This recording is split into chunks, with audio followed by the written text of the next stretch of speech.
अभी तक हमने जो है मैथिली शरण गुप्त द्वारा रचित साकेत महाकाव्य के गीत नामक काव्यखंड के पहले भाग का संदर्भ सहित अध्ययन किया। अब हम गीत के दूसरे भाग का अध्ययन करेंगे। इसमें हम सिर्फ व्याख्या करेंगे क्योंकि संदर्भ पहले की तरह से चलेगा और जो है बताया जा चुका आपको कि जो है राम लक्ष्मण सीता के 14 वर्ष वनवास में जाने के पश्चात लक्ष्मण की पत्नी उर्मिला जो है अयोध्या में अकेले रह जाती हैं, जो भी एक प्रकार का राजमहल में रहकर भी वनवास के दुख को भोगती हैं और पति के वियोग में वो सारी की सारी परिस्थितियाँ उनको दुख देने वाली रहती हैं, जो पति के संजोग में सुखदायक होती हैं। उर्मिला के त्याग, तपस्या, राष्ट्र के प्रति सेवा भाव को मैथिली शरण गुप्त जी ने अपने साकेत महाकाव्य में एक स्थान दिया। तो हम देखेंगे कि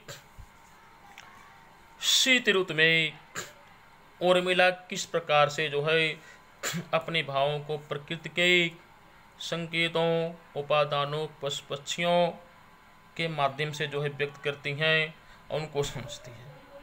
तो पहले पद में हमने जो देखा, दूसरे पद में हम देखेंगे शिशिर न फिर गिर वन में, जितना मांगे पतझड़ दूंगी मैं इस निज नंदन में। जितना कंपन तुझे चाहिए ले मेरे इस तन में, सखी कह रही पांडुता का क्या अभाव आनंद। उर्मिला कह रही है, उर्मिला शीत ऋतु को संबोधित करते हुए कह रही है कि हे शीत ऋतु, तुम जो हो पतझड़ के लिए, तुम पतझड़ के लिए, जो कि पतझड़ शीत ऋतु में होता है, शीत ऋतु के आगमन में कि तुम पतझड़ के लिए क्यों बनो और क्यों बनो और पर्वतों की गुफाओं में भटक रहे हो।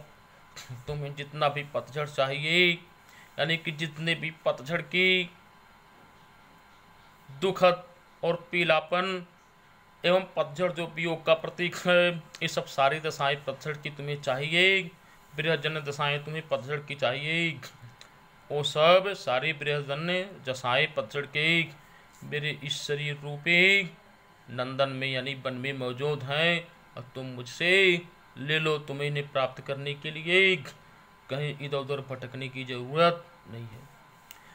कितना कंपन तुझे चाहिए ले मेरे इस तन से, आहे इसी से ऋतु, चूँकि ठंडी के समय में ठंड इतने भयंकर पड़ती है कि लोगों के शरीर में कंपन होने लगता है, लोगों के शरीर कांपने लगता, कपकपी छूटने लगती है।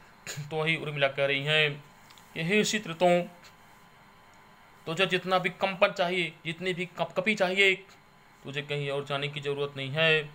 आप मेरे इस शरीर से कपकपी को ले ले, कंपन को ले ले, क्योंकि मैं अपने स्वामी के वियोग में जिस कंपन से, वियोग रूपी उनके शीत सर्दी से, वियोग की सर्दी से जो जिस तरह से मैं काँप रही हूँ, उतनी कंपन तुझे और कहीं नहीं मिलेगी।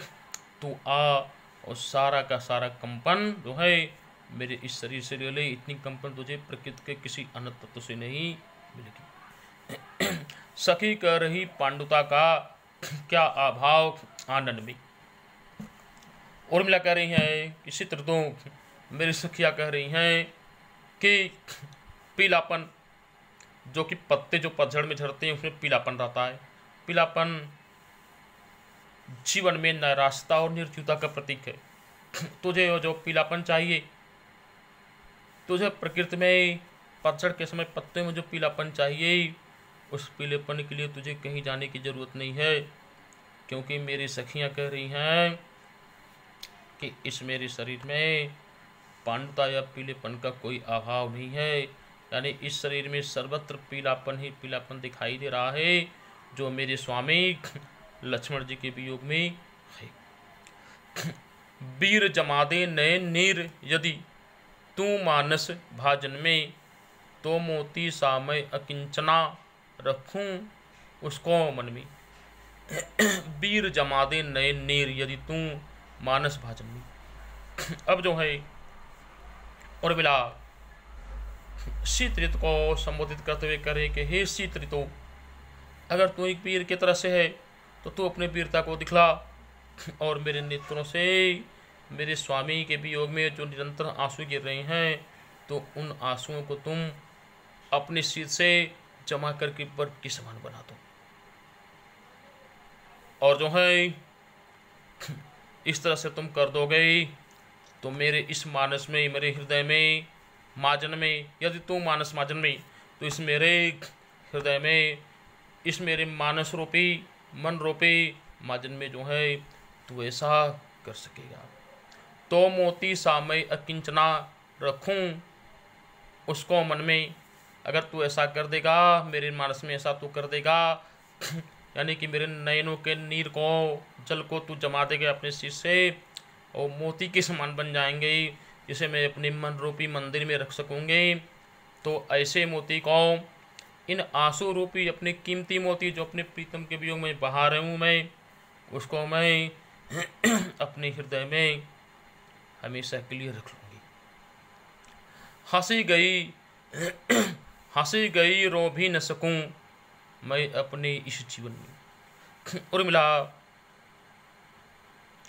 अपने जीवन की, उर्मिला अपनी जीवन की व्यवस्था को बताते हुए कह रही हैं